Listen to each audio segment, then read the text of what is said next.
जय हिंद मेरे प्यारे साथियों आज हम चर्चा करेंगे मध्य प्रदेश सब इंस्पेक्टर भर्ती परीक्षा में क्वालिफिकेशन, एग्जाम पैटर्न और सिलेबस के बारे में। तो इसी क्रम में सबसे पहले हम एग्जाम पैटर्न को समझेंगे। तो एग्जाम पैटर्न क्या रहता है, जो अभी तक परीक्षाओं में आता रहा है उसमें हिंदी 70 नंबर की पूछी जाती है, इंग्लिश 30 नंबर की पूछी जाती है और एक अलग पेपर होता है 100 नंबर का, जिसमें math, science, GK, computer. Clear है। साथ में इसमें रीजनिंग के भी क्वेश्चन रहते हैं। क्लियर है। ये कंप्लीट 100 नंबर का अलग पेपर होता है। इसी क्रम में हम आगे बढ़ेंगे।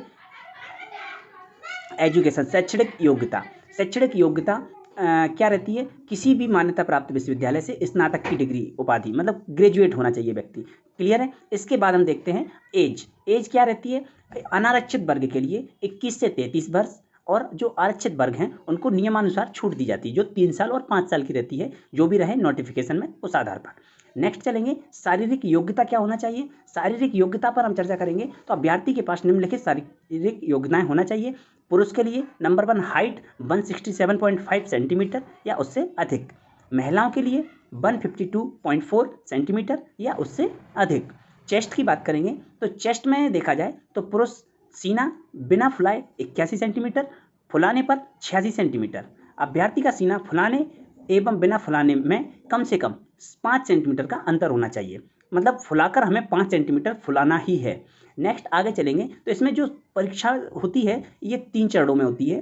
क्या होती है, फेज़ 1, फेज़ 2 और फेज़ 3। फर्स्ट इसमें रिटन एग्जाम होता है। सेकंड में इसका द्वितीय चरण में शारीरिक प्रवीणता परीक्षा होती है, अपना फिजिकल होता है। तीसरा साक्षात्कार होता है, इंटरव्यू होता है, जो मात्र 10 नंबर का होता है, बाकी वो भी बहुत महत्वपूर्ण है। आगे चलेंगे इसी क्रम में। तो डिटेल में आप सिलेबस को देख लीजिएगा, डिटेल में सिलेबस क्या है।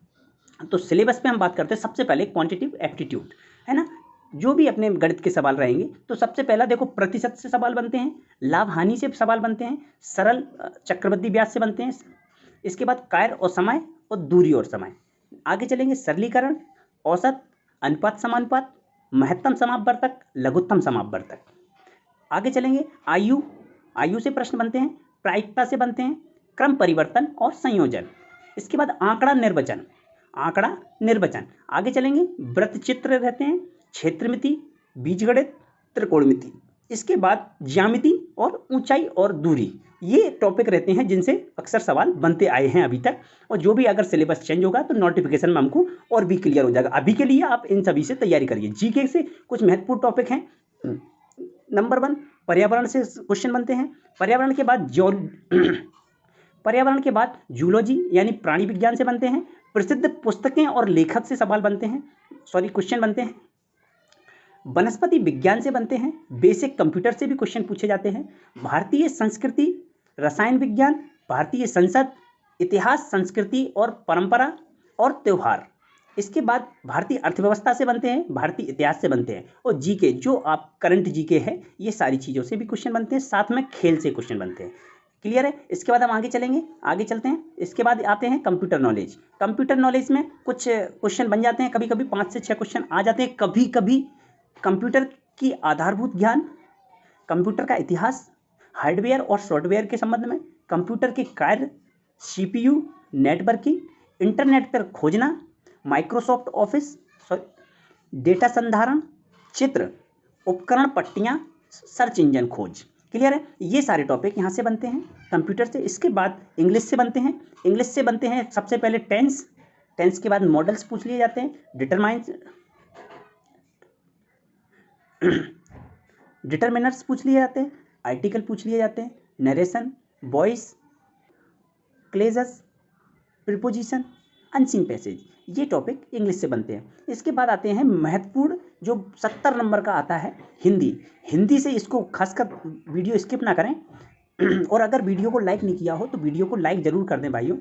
आगे चलते हैं। भाषा बोध से क्वेश्चन बनते हैं, शब्द निर्माण, उपसर्ग, प्रत्यय, संधि समास पर आधारित क्वेश्चन बनते हैं। इसके बाद समुच्चारित, भिन्नार्थ शब्द, अनेकार्थी शब्द, विलोम शब्द, पर्यायवाची शब्द, वाक्यांश के लिए एक शब्द, भाव पल्लवन, भाव विस्तार, वाक्य अशुद्धि संशोधन, वाक्य परिवर्तन, मुहावरे, लोकोक्तियां, समास विग्रह तथा समास के भेद, परिभाषिक तकनीकी शब्दों का प्रयोग, वाक्य भेद, रचना, अर्थ के आधार पर, वाक्य रूपांतरण, शब्द युग्म, बोली, विभाषा, मातृभाषा, राजभाषा, राष्ट्रभाषा, मुहावरे, लोकोक्तियाँ का वाक्य में प्रयोग, प्रश्न संक्षिप्तीकरण और भिन्नार्थ समोच्च।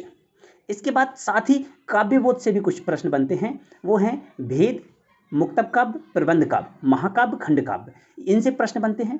रस से बनते हैं, रस की परिभाषा पूछ ली जाती है, अंग पूछ लिए जाते हैं, भेद पूछ लिए जाते हैं, उदाहरण पूछ लिए जाते हैं। अलंकार बनते हैं, अलंकार से अलंकार वक्रोक्ति अलंकार, अतिशयोक्ति अलंकार, अन्योक्ति अलंकार, जिनसे अभी तक प्रश्न पूछे गए हैं। छंद, हरिगीतिका, उल्लाला, रोला। इसके बाद रस, परिचय, अंग, रसभेद, उदाहरण, सहित अलंकार। छंद, काव्य की परिभाषा एवं काव्य के भेद, काव्य गुण। नेक्स्ट, क्षेत्रीय बोली, ये महत्वपूर्ण है। पहेलियाँ, चुटकुले, लोकगीत, लोक कथाओं का परिचय, खड़ी बोली में उनका अनुवाद, मध्य प्रदेश से प्रकाशित होने वाली हिंदी भाषा की पत्र पत्रिकाओं की जानकारी। ये कुछ महत्वपूर्ण सारे टॉपिक हैं जो जिनसे अभी तक प्रश्न बनते आए हैं। तो आशा करता हूँ आप सारी चीज़ों को आपने नोट डाउन कर लिया होगा, नहीं किया होगा तो एक बार नोट डाउन कर लीजिएगा, बहुत ही महत्वपूर्ण है। एक बार पैटर्न को फिर से देख लें। हिंदी 70 नंबर की है, इंग्लिश 30 नंबर की और बाकी 100 नंबर का अलग पेपर होगा। तो आशा करता हूँ आप सब कुछ समझ गए होंगे। आज के लिए इतना ही, धन्यवाद। मिलते हैं नेक्स्ट वीडियो में। वीडियो अच्छा लगा हो तो वीडियो को लाइक करें और हमसे जुड़े रहने के लिए हमारे चैनल को सब्सक्राइब करें। धन्यवाद।